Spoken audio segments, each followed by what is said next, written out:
Firman Allah terambil dari Roma pasal yang ke-6 ayat yang ke-5. Roma 6 ayat yang ke-5. Saya minta kesediaannya Ibu Nani Suparno untuk membantu membacakan ayat-ayat yang kita baca pagi hari ini. Roma 6 ayat yang ke-5.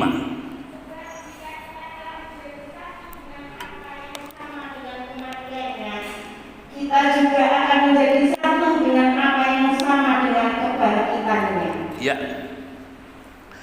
Bapak Ibu Saudara yang dikasihi oleh Tuhan, ayat ini menarik sekali karena di dalam setiap kehidupan kita yang percaya kepada Tuhan Yesus dikatakan kita telah menjadi satu dengan apa yang sama, ya, menjadi satu dengan apa yang sama dengan kematian Kristus dan juga menjadi satu dengan apa yang sama dengan kebangkitannya.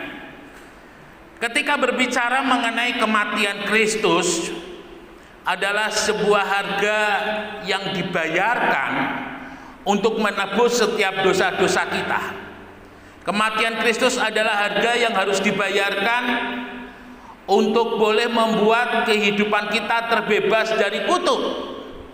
Karena tanpa adanya kematian Kristus, maka yang namanya kutuk akibat dosa kita itu akan selalu ada di dalam hidup kita. Dan sewaktu-waktu ketika tuntutan akan kutuk itu sudah tiba pada waktunya, maka itu menjadi sebuah alamat yang buruk di dalam kehidupan kita. Tetapi dengan kematian daripada Kristus yang menanggung kutuk, maka di dalam kehidupan orang percaya tidak ada lagi kutuk yang akan menimpa di dalam kehidupannya, karena kutuk itu sudah ditanggung oleh Kristus. Nah, Bapak Ibu yang dikasihi oleh Tuhan, artinya ketika Kristus menanggung kutuk kita, ketika Kristus menebus kita lewat kematiannya, kematian Kristus itu tidak etok-etok, kematian Kristus itu tidak bohong-bohong. Tapi kematian Kristus itu benar-benar nyata. Kristus itu mati. Karena ketika para prajurit yang biasa mengeksekusi menjadi sebuah tradisi untuk mengecek apakah tawanan yang disalib itu benar-benar sudah mati atau belum, maka salah satu cara yang dilakukan dengan menombak lambung, ya, dan didapati keluar air dan darah, yang artinya menunjukkan bahwa keberadaan Kristus itu sudah mati. Nah, saudara yang dikasihi oleh Tuhan, kalau Kristus itu tidak mati, maka tidak terjadi penebusan. Kalau Kristus tidak mati, maka tidak ada kutuk yang ditanggung. Tapi karena Kristus itu mati, maka ada penebusan dan ada kutuk yang ditanggung. Nah, dikatakan bahwa kita menjadi satu dengan apa yang sama dengan kematiannya. Artinya ketika kita percaya kepada Tuhan, maka kehidupan kita yang lama, dosa-dosa kita yang kutuknya sudah ditanggung oleh Kristus, maka itu pun juga harus mati. Ya, maka itu pun juga harus mati. Sehingga Rasul Paulus katakan, hidupku ini bukannya aku lagi, tetapi Kristus yang hidup di dalam kehidupanku. Kalau Kristus mati, tidak mati, sungguh-sungguh mati, maka dia tidak bangkit. Ya, tapi Kristus sungguh-sungguh mati, maka ada kebangkitan. Dan dikatakan di sana, maka kita pun juga menjadi satu sama dengan kebangkitannya. Dan saudara lihat sebuah perbedaan yang luar biasa. Kristus sebelum kebangkitannya dan Kristus sesudah kebangkitannya, itu Kristus yang beda sekali. Yesus yang dikenal sebelum kebangkitannya adalah Yesus yang dibatasi oleh tubuh manusia. Yesus sebelum kebangkitannya adalah Yesus yang terbatas dengan tubuh manusia. Ya, Yesus bisa ditangkap, Yesus bisa dipukul, Yesus bisa dicambuk, Yesus bisa dianiaya. Dan Yesus yang dibatasi dengan ruang dan waktu. Ketika Lazarus mati, ada orang yang memberitahu. Artinya ada jarak antara Betania di mana Lazarus berada dan Yesus berada, sehingga membutuhkan beberapa waktu. Dan firman Tuhan katakan Yesus menunda sampai tiba di rumahnya Lazarus di Betania itu 4 hari. Ya, jadi kalau sekarang itu Betania ada di wilayah Yordania. Jadi cukup jauh juga, kalau dari Yerusalem harus berjalan ke Betania lumayan jauh. Nah, saudara yang dikasihi oleh Tuhan, tetapi tubuh Kristus yang sudah bangkit itu beda. Dalam waktu sekejap, ya, pintu-pintu yang terkunci, yang tidak hanya dibatasi ruang, tetapi juga dibatasi oleh waktu, Yesus mampu menerobos dan membuat murid-murid takut karena mereka mengunci, mereka meyakini bahwa Yesus itu sudah mati, sehingga mereka takut kalau ada orang-orang Farisi, ahli Taurat, orang-orang Yahudi yang membenci Yesus dan membenci mereka menggedor-gedor pintu. Tetapi Yesus masuk melalui pintu yang tertutup, melalui dinding yang rapat. Dan Yesus hanya katakan kepada mereka, "Irine humit," karena mereka dalam posisi yang takut. Tetapi kita lihat dengan kebangkitan Yesus itu menunjukkan kepada murid-murid bahwa ketakutan itu tidak perlu lagi, karena mereka mempunyai Yesus yang tidak terbatas. Nah, saudara-saudara sekalian yang dikasihi oleh Tuhan, dalam firman Allah ada beberapa tokoh yang mengalami kematian di dalam hidupnya. Kematian yang saya maksud di sini adalah satu keadaan di mana sesaat dia mengalami satu keadaan yang boleh digambarkan sebagai sebuah kematian di dalam kehidupannya. Yang pertama, kita ingat seorang nabi di dalam Perjanjian Lama, ya, Nabi Yunus. Semua murid sekolah minggu pasti mengenal Nabi Yunus yang diizinkan oleh Tuhan berada di perut ikan selama 3 hari. Bapak Ibu yang dikasihi oleh Tuhan, Yunus sebelum berada di perut ikan dan keluar dari perut ikan adalah Yunus yang sangat berbeda sekali. Yunus sebelum berada di perut ikan adalah Yunus yang mokong, Yunus yang tidak mau nurut sama Tuhan, Yunus yang mempunyai pandangan sendiri di dalam kehidupannya. Yunus yang melayaninya bukan melayani menurut kehendaknya Tuhan, tapi Yunus mau melayani menurut kehendaknya sendiri. Ketika Tuhan perintahkan kamu pergi ke Niniwe, ya, dan orang-orang Niniwe pada masa itu dikenal amat sangat kejam sekali, ya, dan di bukti-bukti daripada arkeologi Kristen dikisahkan bahwa Yunus itu kalau menyiksa orang itu luar biasa, terlalu amat sangat sadis. Dan bagi Yunus, Niniwe yang merupakan salah satu musuh daripada bangsa Israel, ketika mendengar bahwa Tuhan akan menghukum, waduh, itu sukacita besar sekali. Artinya bangsa yang salah satu bangsa yang ditakuti oleh bangsa Israel dilenyapkan oleh Tuhan. Tapi kenyataannya beda, bahwa Tuhan menginginkan di dalam kehidupan Nabi Yunus untuk menyampaikan berita ini dengan maksud, dengan harapan supaya bangsa Niniwe ini bertobat. Wah, ini beda dengan keinginan Yunus, sehingga di tengah perjalanan, ya, Yunus lupa bahwa Tuhan itu hadir, bahwa Tuhan itu ada. Di persekutuan kaum muda di rumah Ibu Febe saya katakan Yesus itu hidup, Yesus itu ada.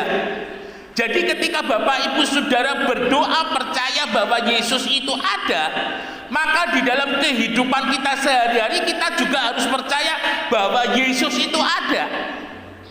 Apapun yang kita kerjakan, apakah itu benar ataukah itu salah, apakah itu berdosa atau tidak, Yesus itu melihat. Nah, seringkali terjadi sebuah kesalahan. Orang percaya seringkali melihat Yesus itu hidup, Yesus itu ada, Yesus itu melihat ketika dia berdoa. Tetapi seringkali orang percaya melupakan bahwa Yesus itu juga melihat, bahwa Yesus itu juga ada ketika kita berbuat dosa. Ya, jadi ini harus dipahami.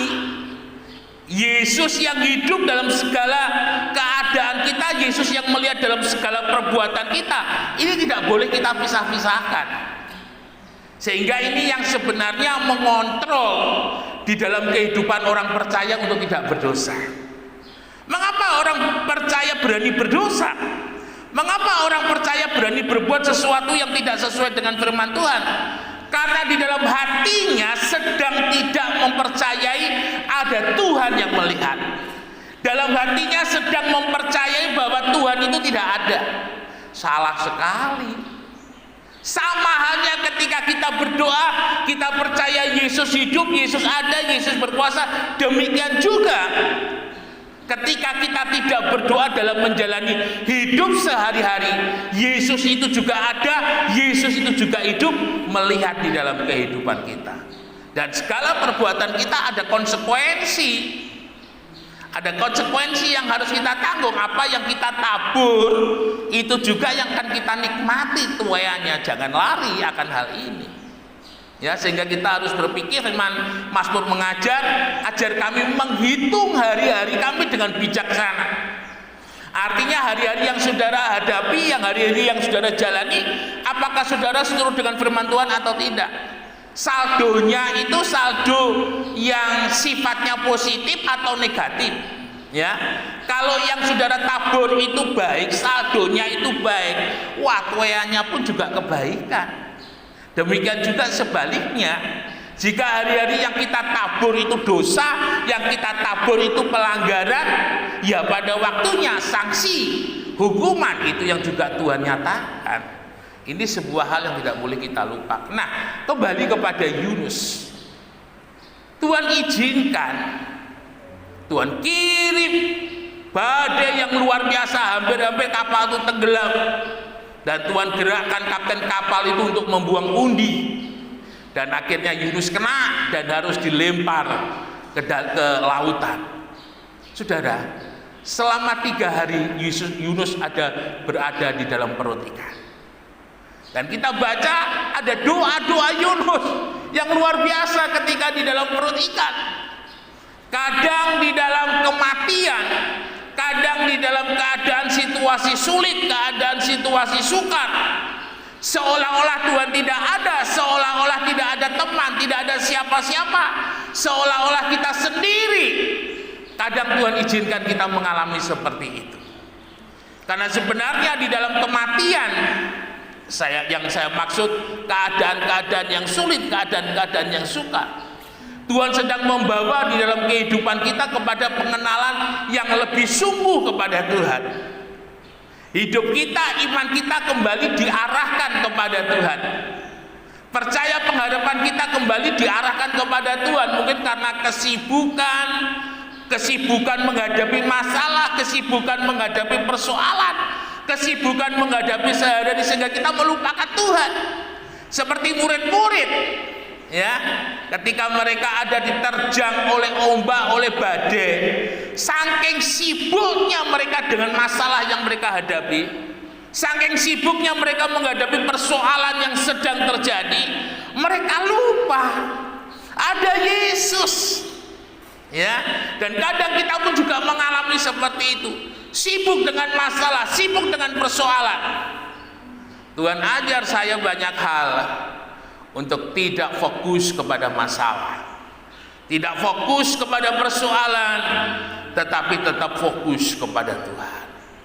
Saudaraku, dalam tinggal diam dan tenang terletak kekuatan. Ketika dalam menghadapi banyak hal, menghadapi banyak persoalan, saya menjaga hati kami untuk tidak mendengar omongan orang. Ya, kadang omongan orang, oh katanya itu ini bla bla bla bla bla, oh katanya si A bla bla bla, si B blu blu blu, yang si C ble ble ble. Waduh, memble semua, saudara. Tapi Tuhan ajar kepada saya fokus kepada Tuhan, dan itu membuat hati saya tenang, membuat hati saya tenang, membuat saya tidur nyenyak, membuat saya bisa belajar dengan baik, membuat saya lebih peka mendengar pimpinan yang daripada Tuhan. Dan yang pasti sebagai seorang hamba Tuhan, kepercayaan pelayanan Tuhan tambahkan dengan luar biasa. Ya, Yunus belajar. Dan ketika Yunus keluar dari mulut ikan, Yunus yang kecil, Yunus yang tidak berarti, dia berkeliling selama kurang lebih 40 hari di kota Niniwe. Dia sampaikan berita, Niniwe, kalau kamu tidak bertobat, Tuhan akan membinasakan kamu. Saudara, gak gampang saudara. Orang Niniwe mungkin hari-hari sudah bawaannya kelewang. Mungkin ketika Yunus lewat mungkin agak diredek dia, kelewangnya mungkin dibentur-benturkan, ting ting ting.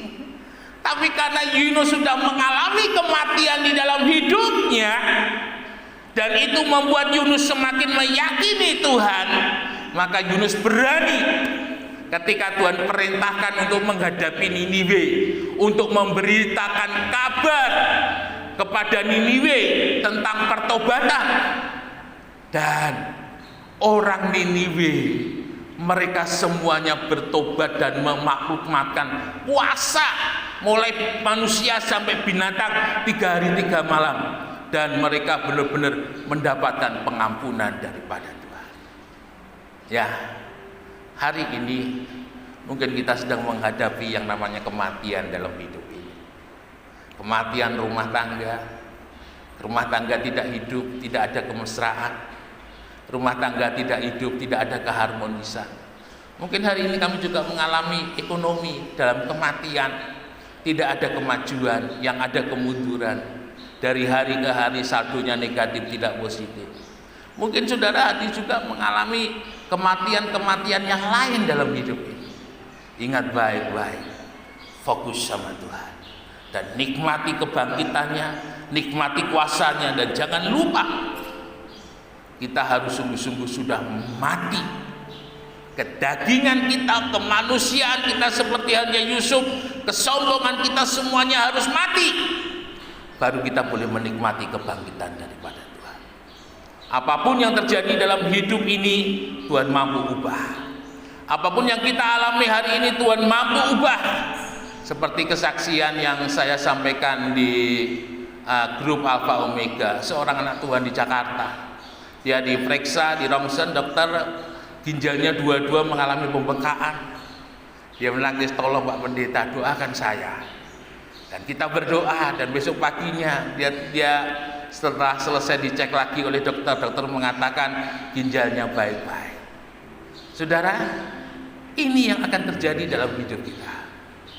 Izinkan Tuhan pada pagi hari ini dengan pertolongannya, segala yang tidak baik, Yesaya 59 ayat 1 dan 2. Tangan Tuhan tidak kurang panjang untuk menolong, telinga Tuhan tidak kurang tajam untuk mendengar.